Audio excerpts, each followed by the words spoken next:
తాకట్లో ఉన్న మీ బంగారాన్ని విడిపించి ఆ రోజు ఆన్లైన్ రేటుకి కొంటాం. Sharma gold company. గురుగారు నమస్కారం అండి. జై వీరబ్రహ్మ జై. నమస్కారం తల్లి. గురుగారు, మామూలుగా ఇంట్లో కర్పూరం వాడుతూ ఉంటాం పూజాది కార్యక్రమాలలో. అయితే పచ్చ కర్పూరం కూడా ఎక్కువగా ఉపయోగిస్తూ ఉంటారు. ముఖ్యంగా ఏంటంటే మంచి సువాసన కూడా వస్తుంది కాబట్టి ఆ పచ్చ కర్పూరం స్మెల్ పీల్చుకోవడం వల్ల కూడా మంచిదని చెప్పి కొంతమంది వాడుతూ ఉంటారు. కానీ అది నిత్య జీవితంలో వాడుకోవచ్చా, లేదంటే పూజకి మాత్రమే వాడాలా? అసలు పచ్చ కర్పూరం యొక్క ప్రాముఖ్యత, అది ఏ విధంగా ఉపయోగించాలి అనేది మాకు ఈరోజు తెలియజేస్తారా? సుగంధ పరిమళాలకు సంబంధించినటువంటి వాటిలో కర్పూరం, పచ్చ కర్పూరం ఒకటి. దైవ సంబంధమైనటువంటి పూజాది క్రతువులు ఎక్కువగా మనం వినియోగిస్తూ ఉంటాం.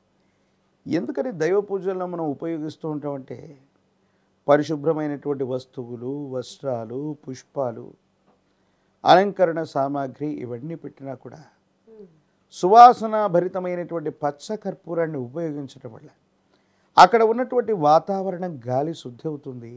నకారాత్మకమైనటువంటి శక్తిని తగ్గించడానికి, దురదృష్టాన్ని తగ్గించడానికి, కొన్ని రకాలైనటువంటి భావనల ప్రకారంగా నెగిటివ్ ఫోర్స్ని పూర్తిగా జీరో చేసి పాజిటివ్ ఫోర్స్ని, పాజిటివ్ ఎనర్జీని పెంచడానికి ఉపయోగించేటువంటి కొన్ని రకాలైనటువంటి దైవిక వస్తువుల్లో పచ్చ కర్పూరం ఒకటి. ప్రత్యేకించి విశేషవంతమైన జనాకర్షణ, ధనాకర్షణ కలగడానికి కూడా అదృష్టకరమైనటువంటి మహాలక్ష్మి అమ్మవారి యొక్క అనుగ్రహంతో ఉన్నటువంటి దైవిక సంపదల్లో కూడా ఈ పచ్చ కర్పూరాన్ని ప్రామాణికంగా మనం చెప్పచ్చు. పచ్చకర్పూరం అన్నటువంటిది భగవత్ సంబంధమైనటువంటి పూజాది క్రతువుల్లోనే కాదు, మన ఇంటి ప్రాంగణంలో, ప్రత్యేకించి కార్యాలయాల్లో, మనం నివాసం ఉంటున్నటువంటి ప్రతి చోట కూడా పచ్చ కర్పూరాన్ని మనం వినియోగించవచ్చు. దాంట్లో ఎటువంటి సందేహం కూడా లేదు. కర్పూరం అన్నటువంటిది సహజ సిద్ధంగానే కాసేపు గాలిలో ఉంచగానే గాలిలో కరిగిపోతూ తనలో ఉన్నటువంటి అద్భుతమైనటువంటి ఆ సువాసనని, ఆ వాతావరణం మొత్తాన్ని కూడా వ్యాపింపజేసేటువంటి లక్షణం ఉంటుంది. అటువంటి లక్షణం ఉన్నటువంటి చోట శ్వాసక్రియ ద్వారా మనిషి కానీ, చుట్టూ ఉన్నటువంటి పరిసరాల్లో ఉన్నటువంటి సకారాత్మక, నకారాత్మకమైనటువంటి శక్తులు ఈ అద్భుతమైనటువంటి తేజోవంతమైనటువంటి వాసన వల్ల దైవీ శక్తులన్నీ కూడా యాక్టివేట్ అవుతాయి. నకారాత్మకమైనటువంటి శక్తులన్నీ కూడా వెళ్ళిపోతాయి. అందుకని దిష్టి తీసే సందర్భంలో అవ్వచ్చు, హారతినిచ్చేటువంటి సందర్భంలోనూ అవ్వచ్చు, భగవంతుడికి కూడా కర్పూరంతోనే హారతిస్తూ ఉంటాం.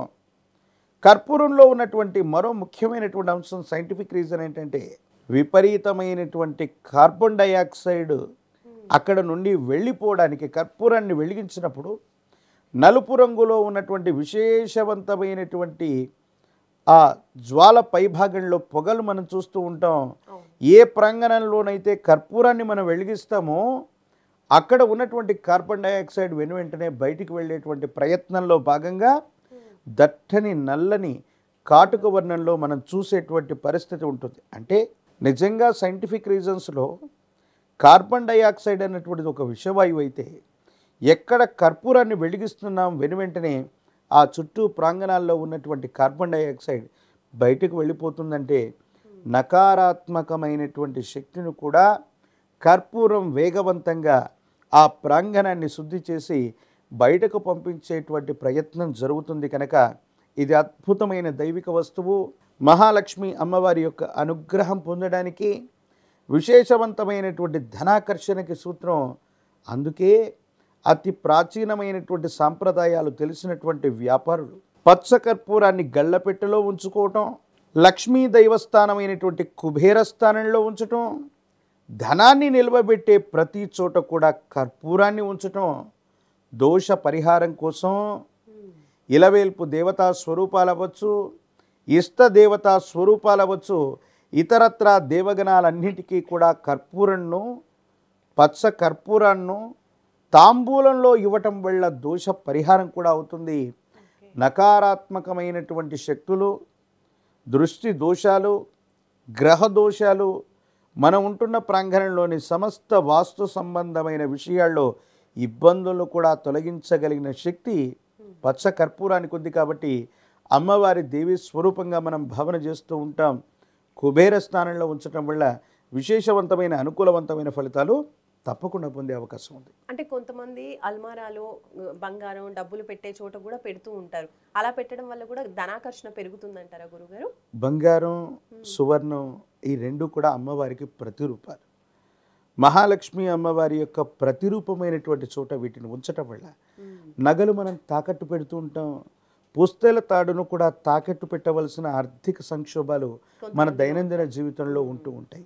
ఎప్పుడైతే ధనం అన్యాయకరమైనటువంటి పరిస్థితుల్లో ఖర్చు అయిపోతున్నా, ధనం మిగలకపోయినా బంగారు ఆభరణాలు పదే పదే బ్యాంకుల్లో తాకట్టు పెట్టవలసినటువంటి పరిస్థితి వస్తున్నా, గళ్ళు ఉప్పు కానీ పచ్చ కర్పూరం ఉన్నటువంటి చోట కానీ వీరెండింటినీ కనుక విడిగా ఆ విధంగా ఉంచగలిగితే ధనం నిల్వగా ఉంటుంది. బంగారు ఆభరణాలు తాకట్టు పెట్టవలసినటువంటి దుస్థితులు తప్పుతాయని పెద్దలు చెప్పారు. అటువంటి విశేషవంతమైనటువంటి నకారాత్మకమైన శక్తులు తొలగిపోయి ధనం నిల్వ ఉండటానికి, బంగారు ఆభరణాలు మన ఇంటే ఉండడానికి, మన కుటుంబ సభ్యులు ధరించడానికి వీలుగా ఉంటుంది. కాబట్టి అలాంటి దైవీ సంబంధమైనటువంటి మహాలక్ష్మి స్వరూపమైనటువంటి సువర్ణం, ధనం నిల్వ ఉన్నటువంటి ఒక చోట తప్పనిసరిగా పచ్చకర్పూరాన్ని ఉంచడం ఆనవాయితీగా ఉంటుంది. రైట్, ధన్యవాదాలు గురుగారు. జై వీరబ్రహ్మ, జై గోవింద పంపజై. చూసారు కదండి పచ్చకర్పూరం ఉపయోగాలు. ఇది పూజాది కార్యక్రమాల్లోనే కాకుండా ఇలా చక్కగా ధనం ఆకర్షించడానికి, అలాగే బిజినెస్ బాగుండడానికి కూడా ఎన్నో రకాలుగా ఉపయోగిస్తూ ఉంటారు. ఎటువంటి దోషం అనేది లేదు అని గురుగారు తెలియజేస్తున్నారు. చూస్తూనే ఉండండి సుమన్ టీవీ. నమస్తే.